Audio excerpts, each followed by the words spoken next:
Welcome to our executive interview series here at CyberTalks presented by Cyberscoop.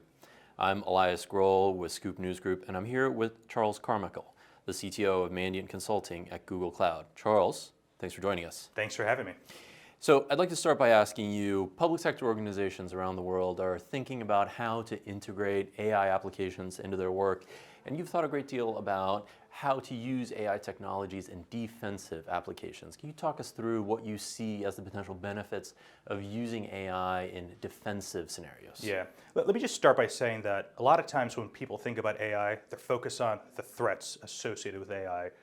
And there are certainly some threats, and there's certainly an opportunity for threat actors to leverage AI to help streamline some of their attacks. But actually right now, I feel that AI actually gives the upper hand to defenders because there's so many opportunities to leverage AI to help streamline defensive measures for an organization. Thinking about using AI to help reverse engineer and review software code and identify particular capabilities of malicious software. Or perhaps using AI to help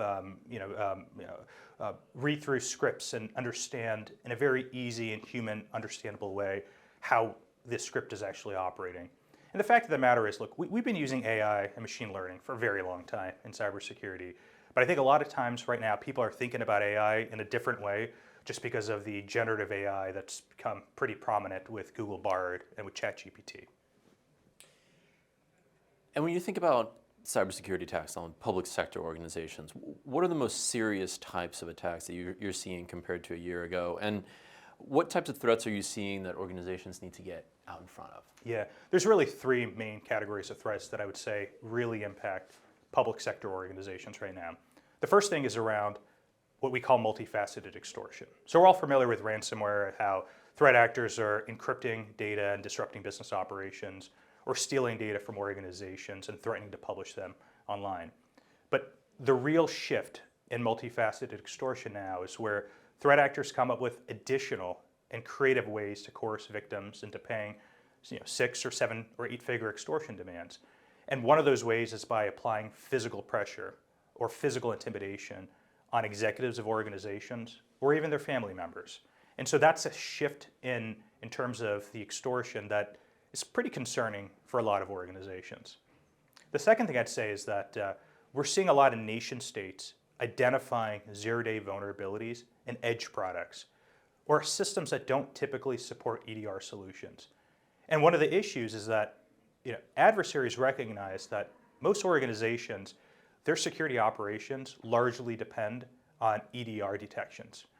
And if you deploy malware or you've exploited a vulnerability on an edge product, like a router or firewall or VPN appliance or a security appliance, they don't actually support EDR solutions.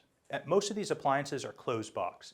So you can't actually deploy any software or even log in as an admin and see what files are on the operating system. And so we're seeing espionage actors exploiting vulnerabilities in these products, deploying malware on it, and doing a lot of malicious activity from these systems. The third thing I would just mention is that we continue to see geopolitical tensions increase between a number of nations. And there's a growing concern in the United States that as the tensions increase between the US and China or China and Taiwan, that some of the access that some of these adversaries have into our environment may continue to escalate and turn more disruptive in nature. And so we're pretty mindful of that from a public sector perspective. Charles Carmichael, thank you so much for stopping by here at CyberTalks and sharing your expertise with us. Absolutely. Thanks so much for having me.